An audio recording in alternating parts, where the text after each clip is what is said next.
કલ્પસર યોજના 1,57,000 કરોડના ખર્ચે તૈયાર કરવાનો જે વડાપ્રધાને નિર્ણય લીધો એ બદલ હું ખૂબ આનંદ અને ખુશીની લાગણી વ્યક્ત કરું છું. આ કલ્પસર યોજનાથી 10 લાખ હેક્ટર જમીનની અંદર પાણી આવશે. 2 થી 3 પાક ખેડૂતો કરી શકે એવી આ યોજનાના સાકાર થતા ખેડૂતોને પાણી મળશે. કલ્પસર યોજનાથી સમગ્ર સૌરાષ્ટ્રના તમામ લોકો, પશુઓ, પ્રાણીઓ, પક્ષીઓ બધાને એક આખી જીવસૃષ્ટિને અહીંની જે જીવસૃષ્ટિ છે એને ખૂબ વેગ મળશે. આ તમામ જગ્યાએ આ પાણી પહોંચાડવા માટેની ખૂબ સારી, જ્યાં ગ્રેવિટી હશે ત્યાં ગ્રેવિટીથી, બાકી પમ્પિંગથી પાણી આપવાની આ યોજના ખૂબ સરસ આગળ વધવાની છે. એટલે મને આજે ખૂબ આનંદ અને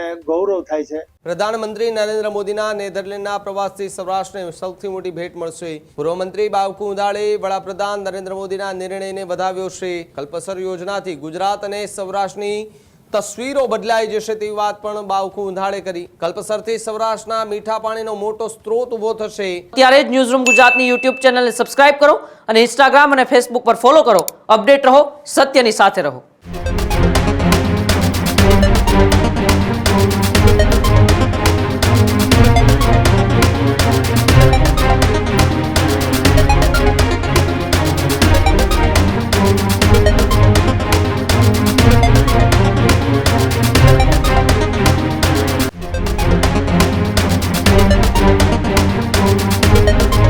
વડાપ્રધાન નરેન્દ્ર મોદી કે જેમણે નેધરલેન્ડના પ્રવાસ દરમિયાન એક જાહેરાત કરી હતી કલ્પસર પ્રોજેક્ટને લઈને. આનો ફાયદો સીધો જ સૌરાષ્ટ્રને થવા જઈ રહ્યો છે. જી હા, પ્રધાનમંત્રી નરેન્દ્ર મોદીના નેધરલેન્ડના પ્રવાસથી સૌરાષ્ટ્રને સૌથી મોટી ભેટ મળશે.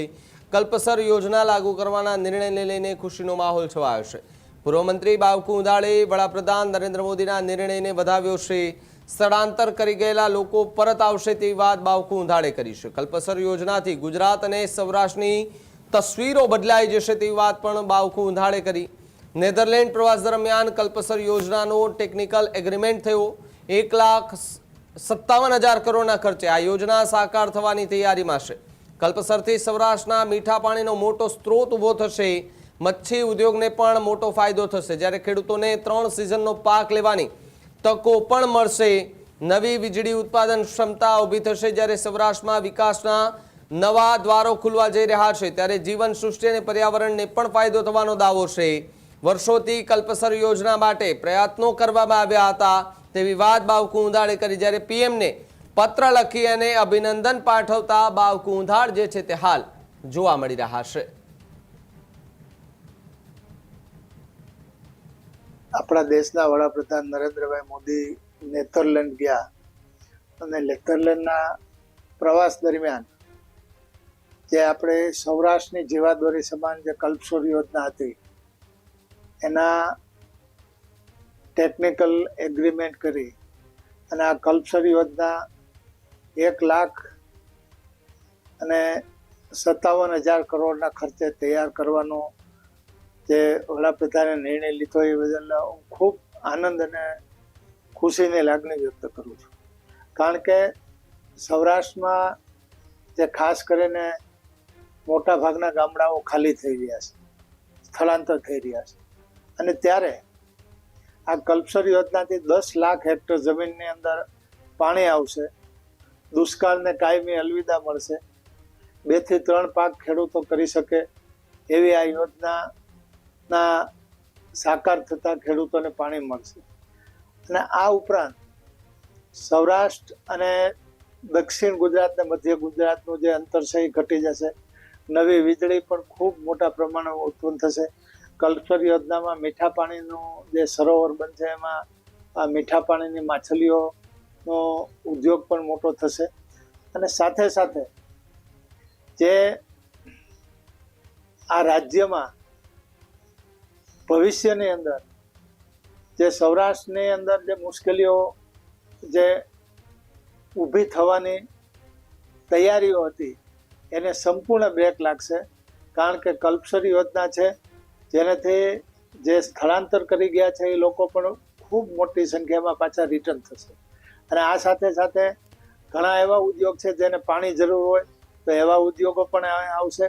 ખેતીનું ઉત્પાદન ખૂબ થતા ખેતીના પાકને લગતા એટલે કે કૃષિ ઉદ્યોગો અને ખાસ કરીને ફૂડ ઉદ્યોગ પણ ખૂબ મોટા અહીંયા થઈ શકશે. એટલે કલ્પસર યોજના છે એ ભવિષ્યમાં માનો કે દાખલા તરીકે એમપીની અંદર વરસાદ ઓછો પડ્યો અને નર્મદામાં પાણી ઓછું આવ્યું હોય અને આ વિસ્તારમાં સારો વરસાદ હોય તો સૌરાષ્ટ્ર અને મધ્ય ગુજરાત ઉપરાંત પણ રાજ્યની અંદર પીવાનું પાણી ગમે ત્યાં પહોંચાડવું હોય તો પહોંચી શકે. આ સાથે સાથે જે પીવાના પાણીની યોજના અને આ ઉપરાંત જે નરેન્દ્રભાઈએ સૌની યોજના કરેલી છે, નર્મદાની જે કેનાલો છે એમાં પણ આ કલ્પસરની લિંક જોઈન્ટ થઈ શકે.